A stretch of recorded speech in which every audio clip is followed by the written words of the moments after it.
일단 인근에서 유사한 사건은 이거 하나라고 봐도 되지. 그 인근 저도 한 5년 이내. 그렇지, 앞뒤로. 뭐 화재야 있었을 수 있지만 살인 사건이 뚜렷하게 확인된 방화는 이 사건이 유일하다고 봐야 되겠지. 그렇지? 살인 방화. 특히 이제 살인이 먼저고 증거인멸의 수단과 방법으로 방화가 사용됐고 그리고 오늘 새벽 2시 반쯤 충남 서천군 44살 김모 씨의 카센터에서 불길이 치솟았습니다. 오늘 불로 카센터 내실에서 잠을 자고 있던 김 씨의 8살 난 쌍둥이 남매 등 3명이 숨졌습니다.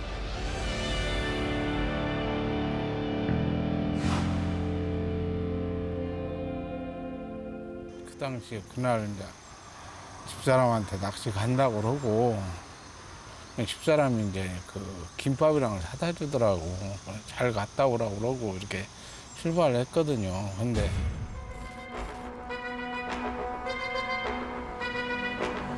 2004년 5월 2일 12시 40분경에 어떤 남자 2명 정도가 방문을 해서 그 당시에 낚시를 가 있던 남편이 교통사고를 당했다라고 하면서 그 여주인 아이들의 엄마를 같이 가자라고 데리고 나왔고 바로 이웃에 있는 농기구 여주인에게 아이들을 봐달라 해서 그 이웃에 있는 농기구 여주인이 왔고 그러면서 떠나는 모습을 봤단 말이지. 그리고 나서 한 2시간 정도가 지난 새벽 2시 반경에 이제 화재가 발생을 한 사건이거든.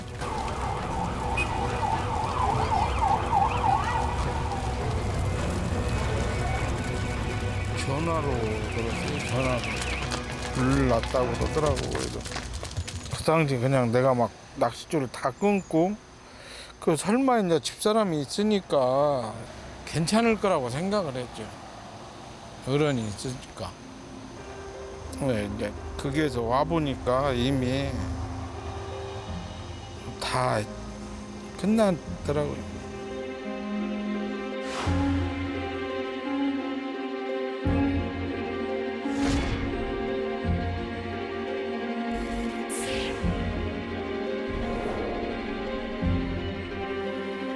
내가 지금도 그 생각을 보내.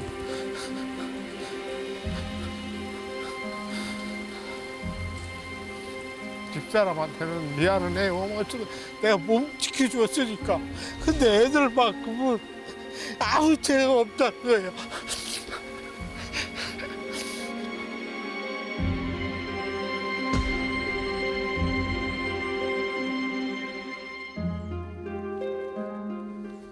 그러니까 이 카센터의 어떤 그 구성원을 살해하는 게 목적이 아니고 그렇지.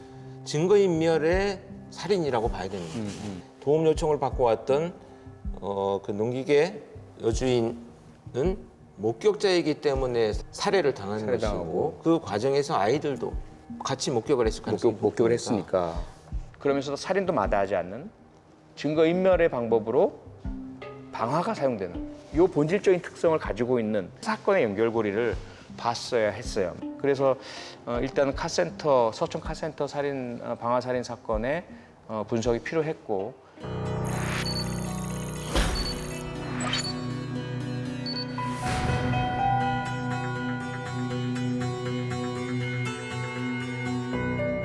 당시에 이제 거기 뭐 연고가 있고 또 거주했었다라고 의심되는 용의자가 있었는데 다른 사건에서 체포가 되어가지고 구속이 됐어요. 인천.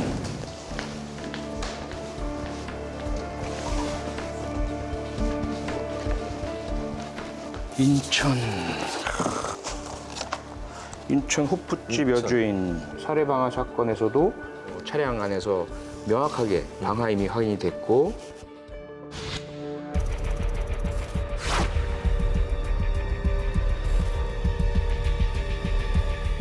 영업이 끝난 그 자정 무렵에 560만 원이라는 돈 때문에 미리 계획하고 카드가 있다는 것을 알고 그 카드에서 돈을 뽑겠다는 목적 하나만을 가지고 유인을 해내서 차량 안에서 갑자기 공격을 하고 폭행을 하고 그래 비밀번호를 알아낸 뒤에는 그대로 목을 찔러서 살해합니다.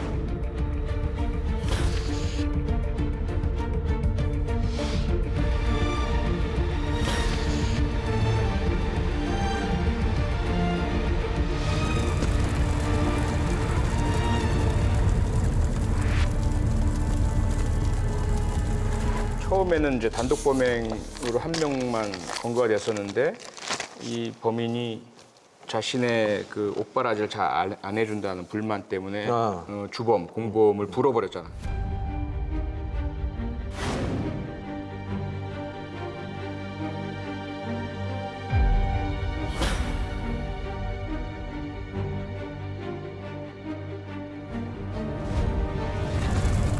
확인이 되어가지고 이후에 구속이 된 그렇지. 사건이. 2007년도 사건인데 나중에 구속이 됐지.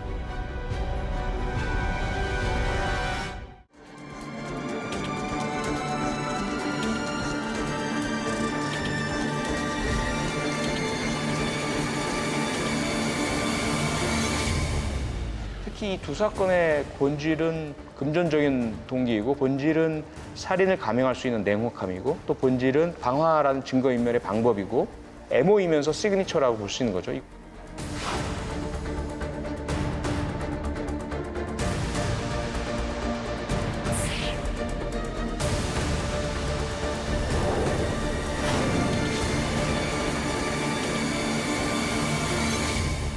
여기서 이제 가장 중요한 게 그럼 기동 슈퍼와 본질적인 동질성을 갖고 있느냐?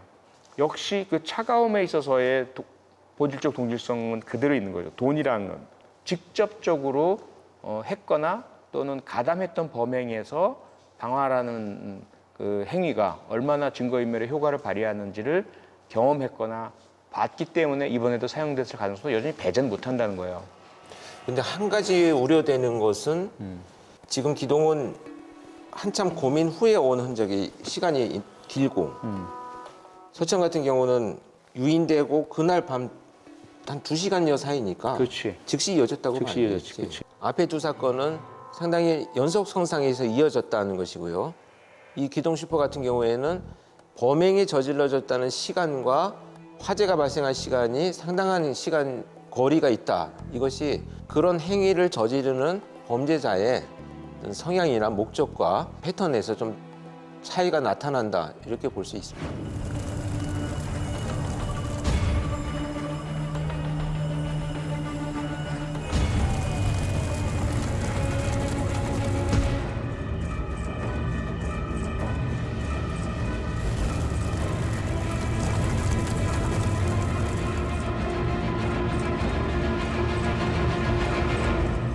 이게 아주 치밀하게 뭔가 도구가 준비되고 그다음에 방화를 저지르기 위한 어떤 매개물이 있거나 이런 것들이 준비되지 않았고 나름대로 여기저기 중요하다고 생각되는 곳에만 불을 질렀기 때문에 체계성은 좀 떨어진다.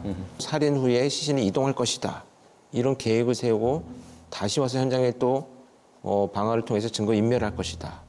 이렇게까지 연결되는 것은 좀 무리가 있지 않나. 대체적으로 그런데 만약에 연관이 있다면 그렇게 해서 방화 현장에서 시신이 함께 발견되었을 때 검거되더라라는 그 위험성이 위험성이 확인됐잖아. 자기 공범이 검거된 것이긴 하지만 그 점이 사실 굉장히 놓기 어려운 지점이네. 그러니까 아 이거 불을 질러도 내가 잡히는구나. 그렇지. 이게 드러나는구나라고 그렇지.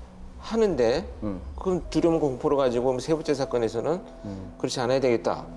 두 번의 범행에서 모두 시신의 발견을 통해서 수사가 이루어지고 한 번은 검거가 되고 한 번은 검거될 위기에 처했었다라고 하는 것이 상당히 크게 각인돼 있었다면 그것을 피하기 위해서 아마도 이번에는 할머니의 시신을 상당히 좀 발견하기 힘든 곳에 조금 더 많은 노력을 기울여서 유기했을 가능성이 분명히 있는 거죠.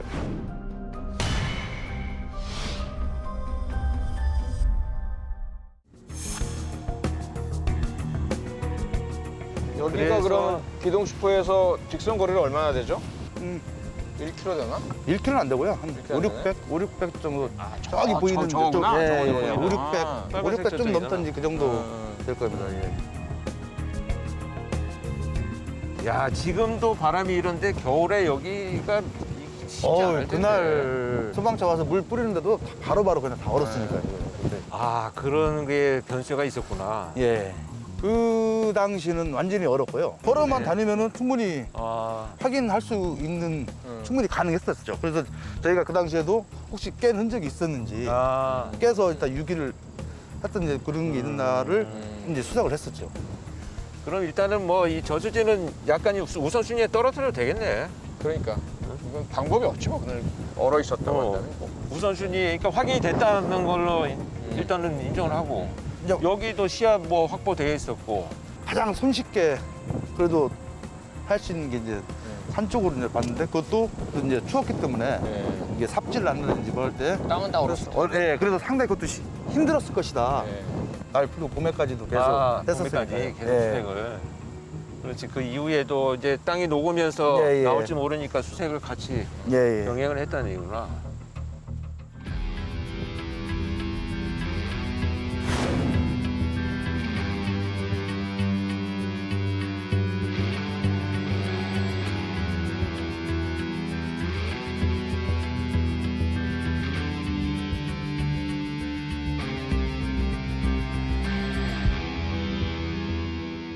등잔 밑이 어두울 수 있을 것 같은데. 이 지금 봐봐. 어디 이거 차로 다시 온다. 굉장히 부담스러운. 위치적으로는 분명히 그런데 그리고 마지막 목격 이 19시 30분 이제 지금 그 시간 동안 여기가 지금 그 상태로 범행이 저질러진 상태로 시신이 일어났다 그대로 아무도 찾아오지 않고 사건이 발견되지 않았다는 것을 보고 있어야 돼. 알고 있어야 되는 거지, 일단은. 근데 차를 지나다니면서 확인을 하거나 보거나 이렇게 하기는 조금 그렇지 않을까. 그러니까 분명히 범인의 근거지는 이 근처일 수밖에 없을 것 같은데 그리고 시신도 멀리 안 갔을 것 같아. 그러니까 문제는 그 겨울에 만약 그랬다면 왜 발견이 안 됐을까? 지금 범인의 입장에서는 더 먼 거리로 이동하기도 심리적인 부담을 가지게 되고 매장을 하려고 하니 또 쉽게 땅이 잘 파지지 않는 환경적인 요인도 있고 사실 그런 긴장 상태에서는 아무리 깊이 판다고 하더라도 이 시신을 다 묻을 수 없다라고 생각하기 때문에 증거를 적극적으로 인멸하고자 며칠 동안 고민했던 범인의 입장에서는 그런 식으로 증거를 인멸해서 매장을 하기보다는 보다 더 신원을 확인할 수 없는 방법으로 처리하기 위해서 훼손시켜서 아무것도 찾지 못하게 했다는 의도가 더 강하게 보여집니다.